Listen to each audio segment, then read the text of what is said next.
سلام، وقت همگی بخیر.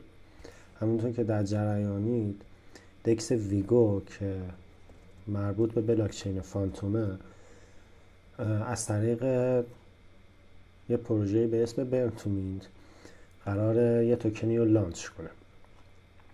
من مراحل انجامش رو میرم تا ببینیم چطور باید انجام داد که وقتی فاز پابلیک شروع شد بتونید به راحتی انجام بدید. اول کیف پولمون رو وصل میکنیم. مسئله‌ای که هست، این پروژه‌ای که قرار لانچ بشه 2 مرحله داره. مرحله اول فاز پرایوت هست که برای افرادی و ولت هایی که تو مرحله اول هم شرکت کردن، و مرحله دوم فاز پابلیکه. الان در حال حاضر مرحله پرایوت فعال شد. ما روی گزینه برنتومینت کلیک میکنیم. ماکسیموم میتونیم 100,000 ویگو بسوزونیم. انتخاب میکنیم 100,000 ویگو رو. اول مجوز دسترسی ولت به ویگوها رو میدیم، اپروو میکنیم.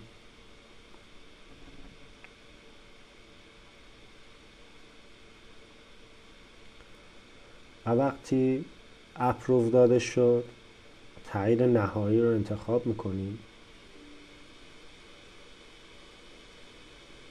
کارمزد رو پرداخت میکنیم.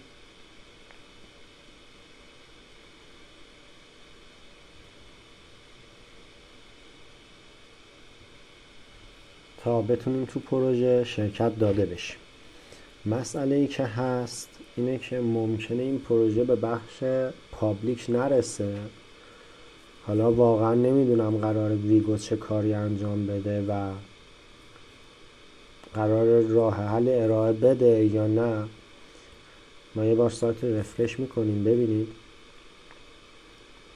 قرار کلا 100 میلیون توکن SNS لانچ بشه که در حال حاضر 74 میلیونش لانچ شده و 2 روز فاز پرایوت فرصت داره. من خودم نمیدونم واقعا قراره به فاز پابلیک برسه یا نه، ولی مسئله ای که هست اینه که برنتومینت سوم هم قراره بیاد.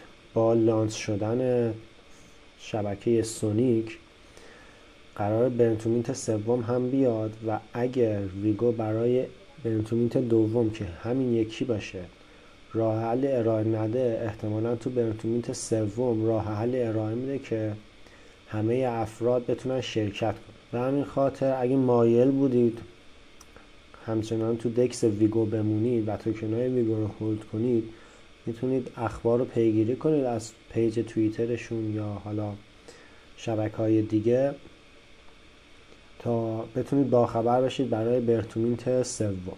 ولی مکانیسم سوزوندن ویگو و شرکت تو پروژه به همین صورت. خب چیزی که هست اینه که در عرض 20 دقیقه کل 100 میلیون SNS ضرب شد و ظاهراً به فاز پابلیک هم نخواهد رسید. ما تو پیج توییتر فاندر ویگو رفتیم، توییتی که گذاشته همین رو نوشته در جریانیم که خیلی ها نتونستن تو پروژه شرکت کنن و SNS رو ضرب کنن، ولی ظاهرا اینجور که نوشته قراره تو فرصت‌های بعدی اینو در نظر داشته باشن که بتونن همه افرادی که خواهانن تو پروژه شرکت کنن. به همین منظور اگه مایل بودید میتونید همچنان پیگیر اخبار باشید و منتظر پروژه های بعدی باشید، چون چیزی که اعلام کرده پروژه برنتومینت سوم هم در جریانه و قراره به زودی اجرایی بشه. ممنون از اینکه تا اینجا با من همراه بودید. لایک و سابسکرایب فراموش نشه.